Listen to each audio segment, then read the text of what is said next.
Hey, hey, hey, and welcome to ER Emotional Response. This is Life Coaching with Ink Ivory. Welcome again. This is Thursday, sunny, muggy, in Philly. However, it's still a beautiful day. The wind is still blowing. It's beautiful. It will get sweltering hot over the weekend. However, that's even beautiful because our eyelids is open, our limbs is moving, and our heart is beating. Just with those three things, we get excited and we get pumped and we get grateful about life and its existence, all because of the little things. The little things turn into big things. Because if you're grateful of your eyelids opening, your limbs moving, and your heart beating, then it gets bigger. Now you're even grateful about the water you drink, the food you eat, the house that you live in. Then it gets bigger than that. The money that's in your account, the car that you're driving, the area that you live in. Then it gets even bigger than that. The kids that you have good stewardship over, your siblings that you connected with, your parents that are still living, then it gets even gigantic. Because then you start channeling into the opportunities that are to come. That's why everybody always talks about staying grateful, staying grateful, staying grateful, staying grateful. Because it puts you on a frequency. And then that frequency channels you into even more blessings and things to be grateful for. You know, I always have my sidebars. So this time I have it when I'm starting a podcast. And I just want people to remain grateful. People to remain grateful. You are on this earth and your eyes is moving. Some people didn't open their eyes, and that's something to be grateful for. I thank God for every moment. I don't take it by chance that, I did X, Y, and Z, so I deserve to have my eyes open. Because there's a lot of other people that are doing a lot of good in life, and then their eyes don't open. So don't get beside yourself. And I'm not giving the impression that God is this militant God that stands over you, that when you get that attitude, he'll smite you. That is not the case.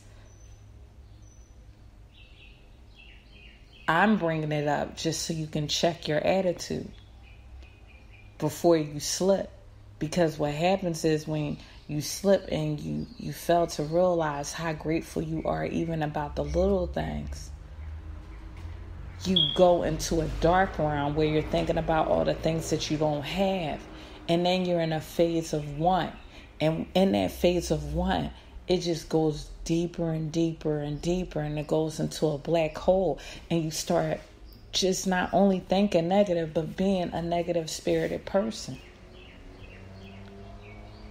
Now, just like I put in my story on IG today, you have to daily bury negative thoughts. It's a daily thing. It's a daily thing. Spin yourself out of the negative so you can be grateful about the little. I could expound on that in so many different angles. However, that's not the topic today. Something for you to think on now. Our topic is a continuation of the power of meditation. I have a super conviction to talk about this mainly because I know it's the activity, the tool to get me and propel me to exactly where I should be. Living out my full potential. I know the area that I know I'm passionate in the world, for me to get there, is found in the quietness of my soul. I know that. And because of my conviction, I even share it with others with great passion because I know that it's a stepping stone as well for them to propel into greatness. And greatness is not, it looks different depending on the person. Because we're all called to do different things. And you can't minimize anybody's calling from another person's calling. You can't say that's not what they're called to do. It's some that are heart surgeons. There are some that are singers. There are some that are wired to make drums sound like heaven. And then there are beat makers that can make a keyboard into such a dope beat. Whatever you are called to and you are inspired to be in, the steps to get there is found in meditation. I can't make it more simpler. Some will challenge prayer, but prayer is your talk to God. Meditation is his talk to you. Some people say it's the universe. Some people say it's the soul. However, they're all spun in together. And you talk out into the universe talks back out. But it's just like any type of relationship. If you constantly moving your mouth, you can't hear the partner that's in your ear talking to you. Whether they whispering or just standing in front of you or sitting in front of you and talking. If you're constantly moving your mouth, it's no possible way that you can hear every single thing. And a lot of that has to do with ego, because you have to minimize the importance of your words and intensify the importance of their words. And it has something to do with you acknowledging other people's existence. Yes, you can articulate things very well and you have great ideas and you know the answer to a lot of things, but so do other people. Everything is not spun up in you. And so when you realize that, it's a conversation. And based on how that conversation is delivered, is the information. It is also the contingent factor on the information that you'll receive. That's why your frequency should stay on a positive realm, so you can be open. Your soul be open to everything that is good and the goodness that is offered to you. Can good things happen to someone that is negative and going through negative things? Sure. Because we're not the judge and jury of anyone's life. So good can happen to anyone, no matter what they have done. If a person get locked up and they in prison and they served their time, that's a bad thing. And what they did is bad.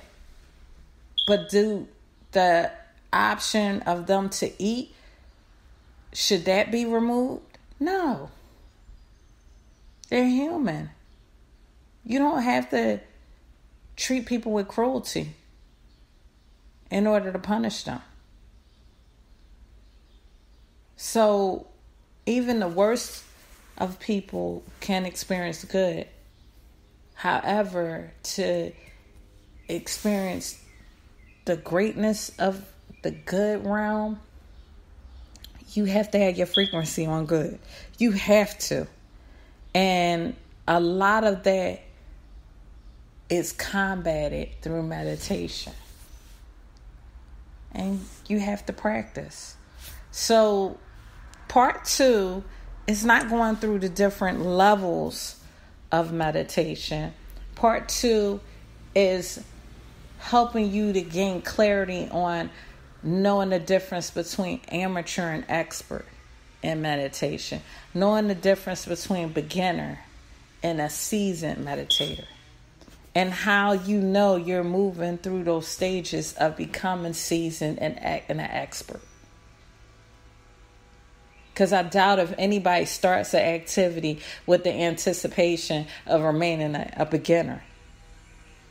No, they start with the anticipation of becoming an expert, becoming better. And so I want to talk about 5 significant things that help you to identify with you moving through the phase of going from beginner to seasoned, an expert at meditation.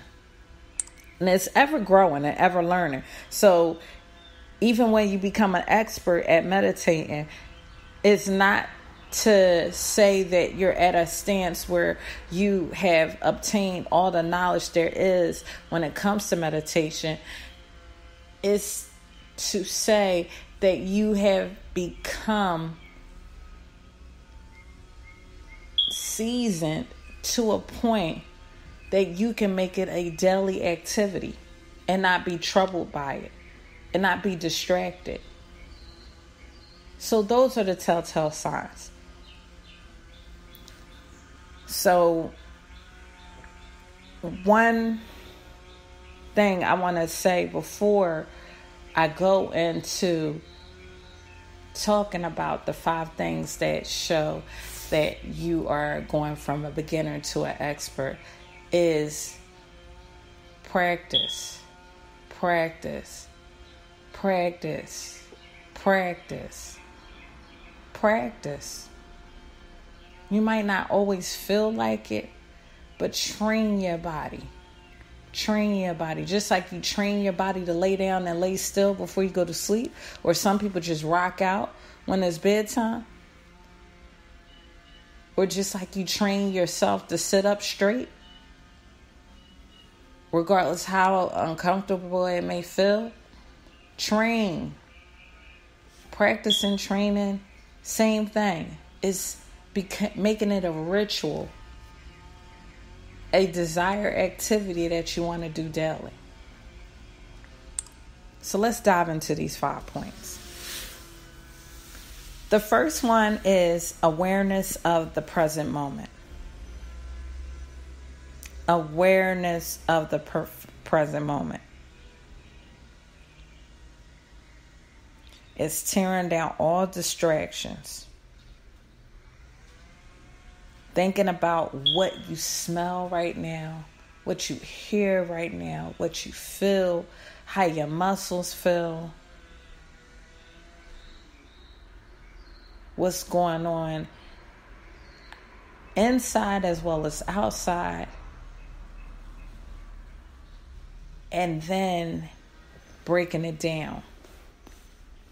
But being aware of the present moment.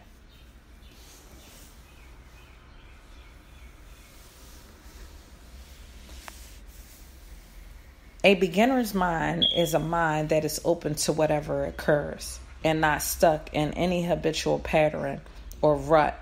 Rather than spend our precious practice minutes over the past or inventing an improbable future, we relax and let go of those thoughts and worries we've been carrying around. Being present is so rich and enjoyable.